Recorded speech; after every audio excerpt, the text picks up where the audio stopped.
തലസ്ഥാന നഗരത്തിൽ ജോയി എന്ന ശുചീകരണ തൊഴിലാളി മലിനജലത്തോട്ടിൽ കാണാതായ സമയത്തായിരുന്നു മെഡിക്കൽ കോളേജിൽ രവീന്ദ്രനെയും കാണാതായത്. നടുവേദന കാരണം മെഡിക്കൽ കോളേജ് ആശുപത്രിയിൽ ഓർത്തോ വിഭാഗം ഡോക്ടറെ കാണാൻ OP-യിലെത്തിയതായിരുന്നു അദ്ദേഹം. ടോക്കൺ എടുത്ത് ഈ കാണുന്ന 11-ാം നമ്പർ ലിഫ്റ്റിനടുത്തെത്തി. തുറന്നു കിടന്ന ലിഫ്റ്റിൽ കയറി. രണ്ടാമത്തെ നിലയിലേക്ക് പോകാനായി സ്വിച്ച് അമർത്തി. വലിയ ശബ്ദത്തിൽ ലിഫ്റ്റ് അടഞ്ഞു. പിന്നീട് ആകെ അന്ധകാരം. രവീന്ദ്രൻ അകത്തകപ്പെട്ടു. അലാറം സ്വിച്ച് അമർത്തിയിട്ടും കതകിൽ മുട്ടിയിട്ടും പുറത്തുള്ളവരാരും അറിഞ്ഞില്ല. ലിഫ്റ്റ് ഓപ്പറേറ്റർമാർ എവിടെയും ഉണ്ടായില്ല. സെക്രട്ടറിയാണല്ലോ ഞാനും കൊടുത്തവരാണ്.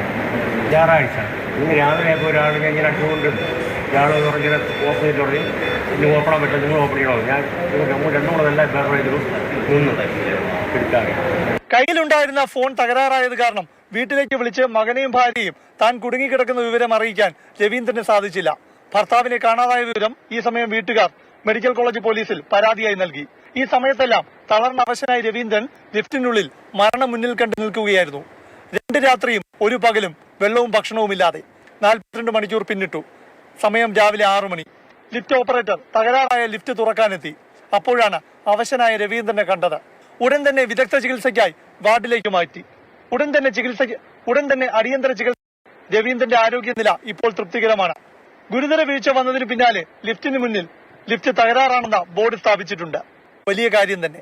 ഗുരുതര വീഴ്ച വരുത്തിയവരെ കണ്ടെത്താനായി ആരോഗ്യമന്ത്രിയുടെ നിർദ്ദേശവും എത്തി. മെഡിക്കൽ കോളേജ് സൂപ്രണ്ട് സെക്യൂരിറ്റി ഓഫീസറോട് റിപ്പോർട്ട് തേടിയിരിക്കുകയാണ്. പ്രശാന്ത് കൃഷ്ണ, മാതൃഭൂമി ന്യൂസ്, തിരുവനന്തപുരം.